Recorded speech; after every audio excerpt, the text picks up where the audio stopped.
So again, thank you all for being here. My name is Jing Lam, and it's my pleasure to welcome you to this special occasion. So to get us started, I'd like to welcome two distinguished individuals. First and foremost, our Honorable President of the PFF, Sir John Gutierrez, up on the stage. I'd also like to welcome our Director of National Teams, Sir Alfredo Gonzalez, up here.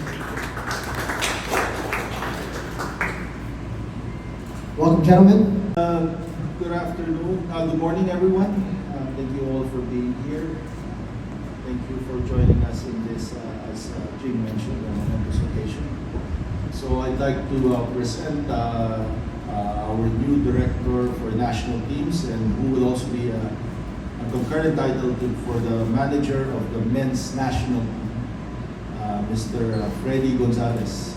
So it's basically his show today. I'm here as a prop, so I'll turn you over to Freddy. Thank you, Fred. Thank you, President. Morning, everybody. Thank you for coming. From the first day that John won the election, we already started working. And from that first day, we set lofty goals and very ambitious plans for the national teams. And when I was announced that I was national teams director, we were already working behind the scenes prior to that on ways we wanted to better the national team and how we could achieve these lofty ambitions that we set for ourselves. Which one is to win the Mitsubishi Cup. That's something that is really a big thing for us. To qualify for the 2027 Asian Cup and to qualify for the 2030 World Cup. As you all know, I'm a very competitive person, and I love to win. I want to win.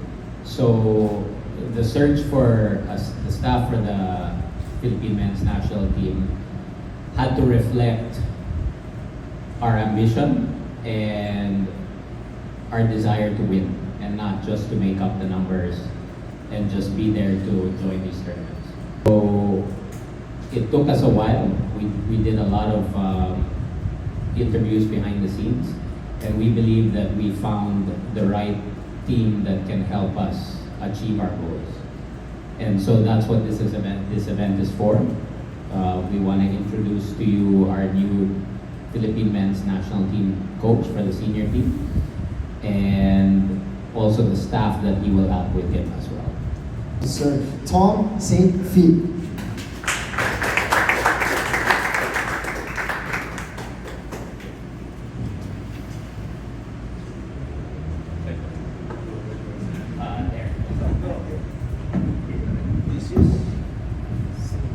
All right. To see so many of you here, and I hope to see you becoming weeks and months and years much more. And I'm actually very happy today. I was looking forward for a long period to this moment, and yeah, thank you for coming, and we will introduce more. I'd like to, before we open up the floor for questions from our friends from the media, I'd just like to ask you, if you Google the name Tom Saintfiet in your search bars in any browser, you will get a lot of news about how you are highly coveted in the continent of Africa after your heroics in the African Cup of Nations. Tell us a little bit about what made you decide to come here to the Philippines and not remain in a country or a continent where you are certainly of very, very high value. Yeah, thank you for your question. Yeah, it's clear that yeah, if you Google what you mean, it's that Cameroon and Ghana, Algeria, my name was mentioned there. I spoke with several of them. But even before the Africa Cup, I spoke with the man on my right side, your left side, Freddy Gonzalez. And I had from the first moment a very good feeling. My interest in Philippine football goes already 11 years earlier, when I took for the first time contact with the previous manager of national team. Since that period, I followed very close Philippine football and national team and their development. When I got in touch with Freddie, then I was really impressed about their ambition, their plans, their goals. I knew about the potential, the players who were available, the local league players, the players based in Asia, but also in Europe, in the United States. And I was immediately warm, interested, and hungry for trying to achieve similar things what I did previous in Africa, to do that also in Asia. And I believe with the people I'm surrounded, that we really can achieve things and can write history together.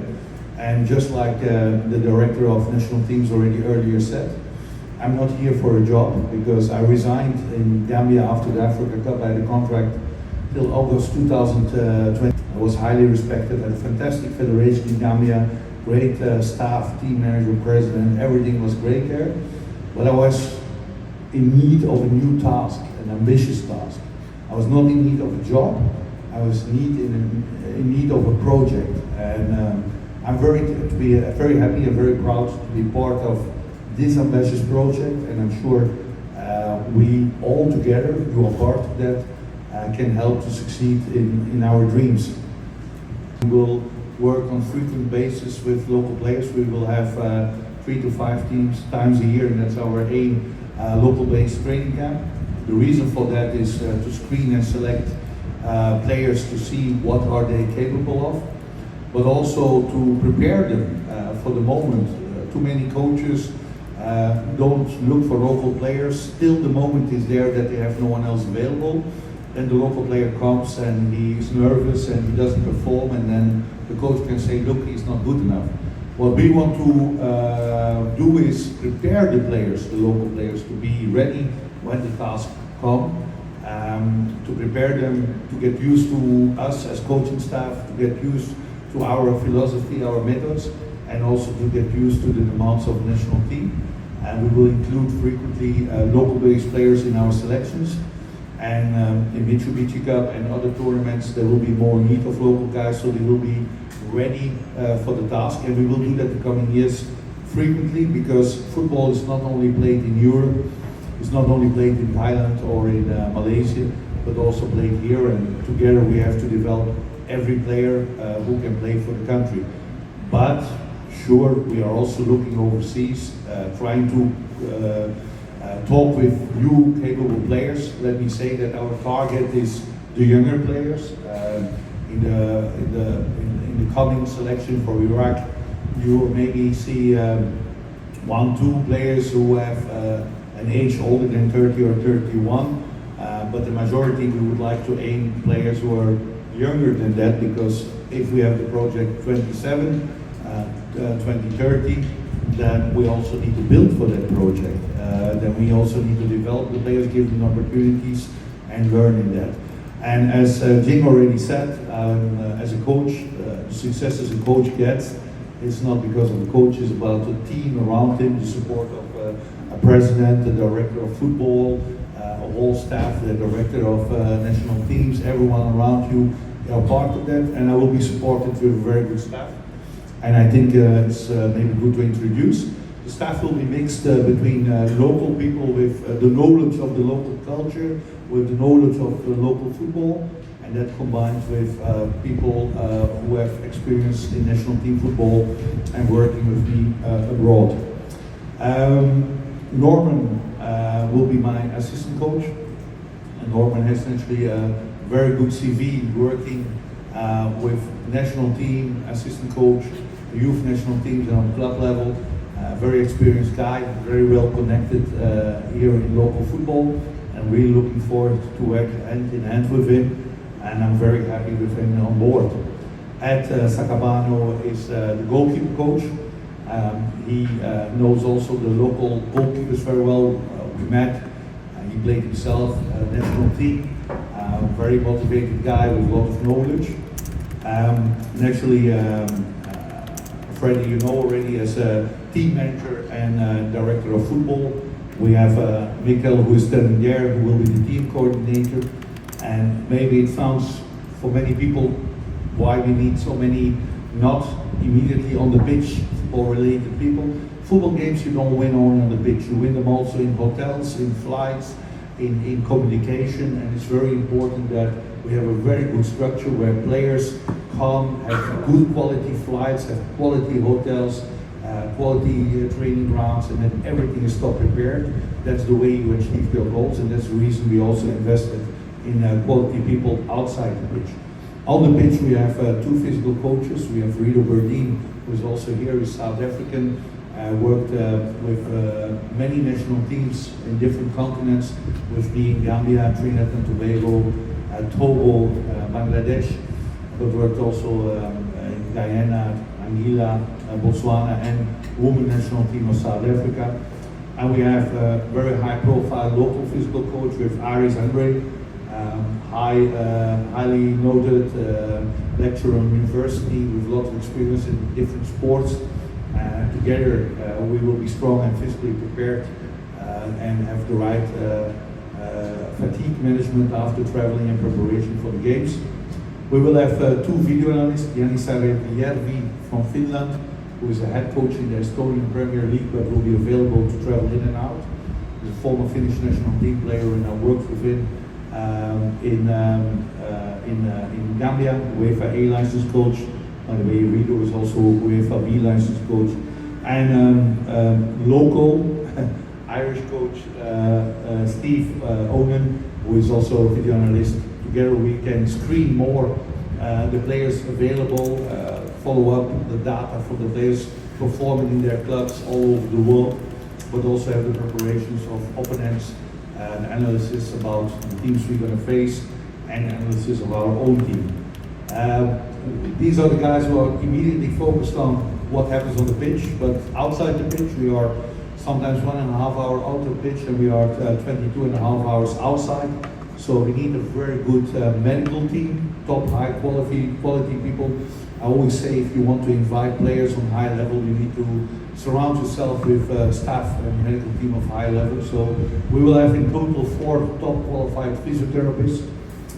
Tom Mertens, Belgian guy who will fly in, worked for the Belgian Olympic Committee to 3 Olympic Games.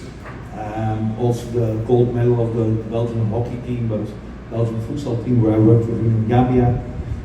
Job of the Beulen, other Belgian guy who is also a top physio, works also for the Belgian Olympic team and worked also in Gambia. We'll have Jamie and Gus, local physios, Gus Rivas and Jamie Respicio. They will be also part of the team. We know that players played during the weekend with their teams, have to fly long, different climate, fatigue, sitting in a plane, have a game in Iraq, be on a plane again. So they will have a lot of work to get the players fresh and ready, physically, but sometimes also mentally for every game. And I have a lot of trust. We will have also a local pool of doctors who will be steered by one main doctor who will send us always high qualified doctors to support.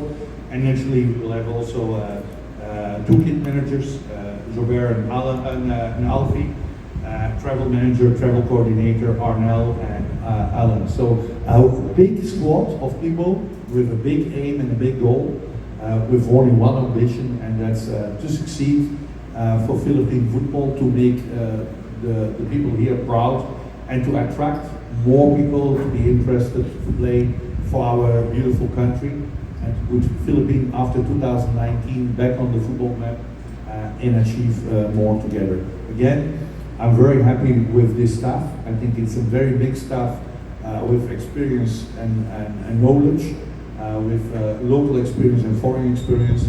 And I'm very confident that all together, hand in hand, we can achieve good goals. Thank you very much, Tom. Yeah, so he basically aligned with our goals, and we thought he would be the best fit for us. Sir John, lastly, we've heard a lot about the ambitions of the new federation and that there was a lot on your plate right now. Could you give us a little bit of your thoughts on the importance of the national teams, in particular the men's national teams, and the success of the past and how it influences your thoughts moving forward with the men's national team? Well, might not be known to many, but the men's national team, together with the national league, is the primary priority of the Philippine Football Federation.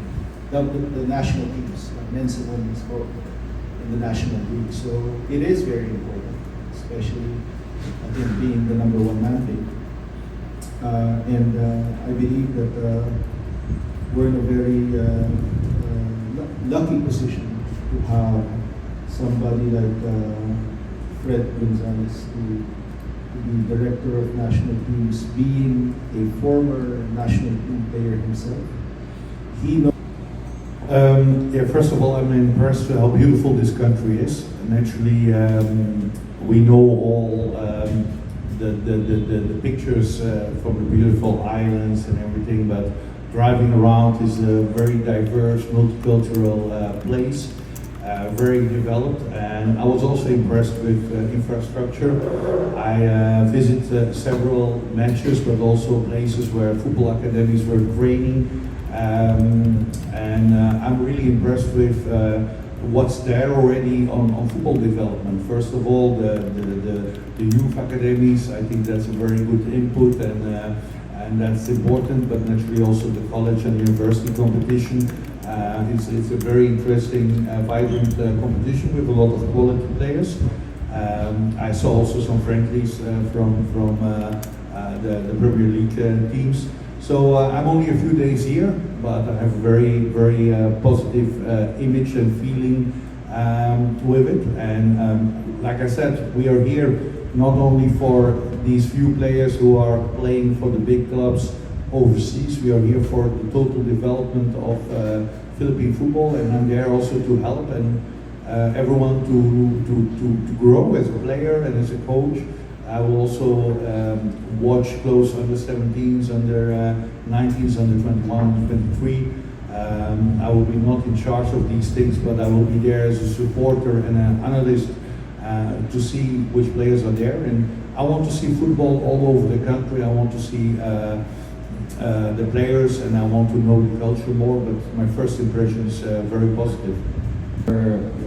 Whatever Tom puts into place in the senior national team, that will be trickled down to all the other national teams. And the idea behind that is so that when these players move up in level from the under 16 to the under 19 to the under 23, everyone knows how the national teams play.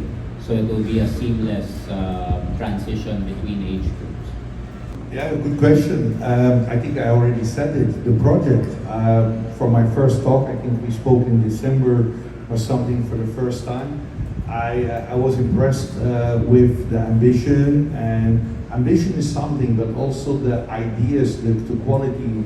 On my right side, as the president already said, there's a football guy sitting, a guy who played football on top level here, outside in Vietnam, who had trials abroad. This man knows football, and he impressed me so much with his ideas, with his plans.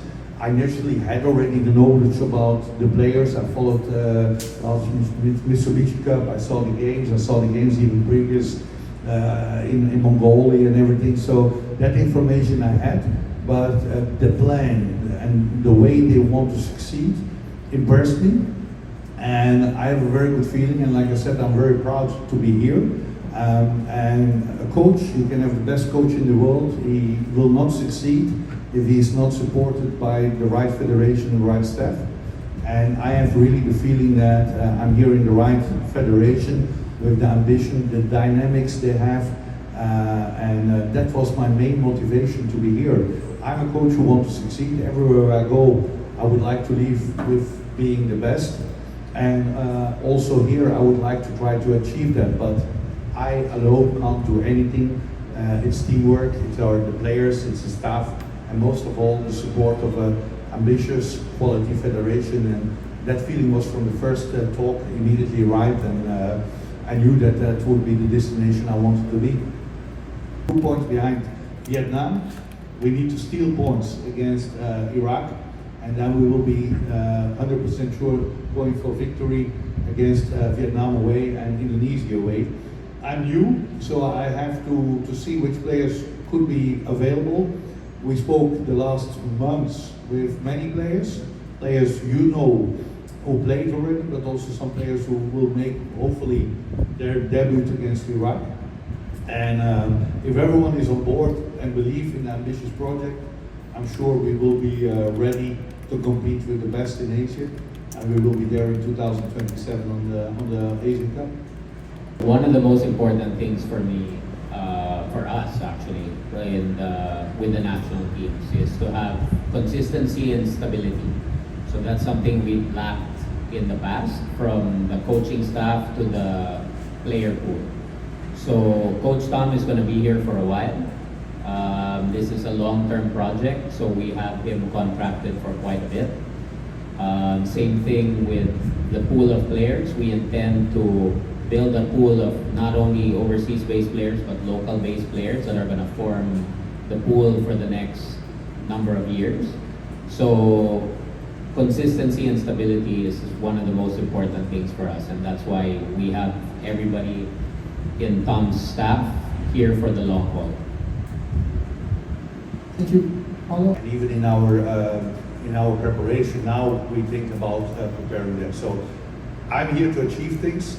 We want to win things. We want to win Mitsubishi Cup. Maybe it's now, maybe it's in 2 years' time. We need a little bit luck to win games. Like I said, we have staff, we have circumstances. Which group are you in? Decisions in the game, ball on the crossbar or not. So yesterday's the game of the university between Vince and President's team. Fantastic free kick on the inside of the post. If that is going in, the game. No, but luck. If that ball goes in, the game will turn around and probably it can be still a draw. A penalty goes in or doesn't get kicked in. These things we have no control over. But where we have control over, we want to do everything optimal, that the circumstances are there to succeed and to reach our target from day one. My experience in national team football is that it's not always the best players who win games. It's personality, commitment. Playing for your country is the highest you can achieve. You can be a millionaire in anywhere in the world, in Europe, in America. You can only represent one country. You can play for Real Madrid or for Barcelona. You can play for any team in the world, but you can only represent really one nation. And that feeling, when that national anthem comes, when you represent these 11 players who stand there hearing that anthem, they must be so proud and do everything to make the people proud. So that's the first thing, your commitment, your personality, to be the best and representing your country, your pride is for me crucial. So the mentality of players is very important. Combined naturally with tactical understanding and qualities physically and technically will be also important, the experience you have. But we also look to dynamic young people who can use our team as a jumping place to reach higher goals. Players maybe who are not yet there where they want to be on club level can benefit from being in an ambitious, well-organized national team, games with national team, going to Asia Cup. Every player who play anywhere can benefit of that on club level. So it's a win-win situation. So we're going to look on all levels, on all ranks. I played in countries where I selected 4th division players ahead of Premier League players. It's not always where you play, it's important, it's what you bring us. Tactically, what kind of demand I have in the tactical approach I need related to the opponent, because when you play Iraq, you probably have a different approach than when you play Brunei, with all respect for Brunei. So related to that, we will be looking for the quality of players, but first of all, the commitment, the love for the country, being honored to be there. For me, it will be my 11th national team.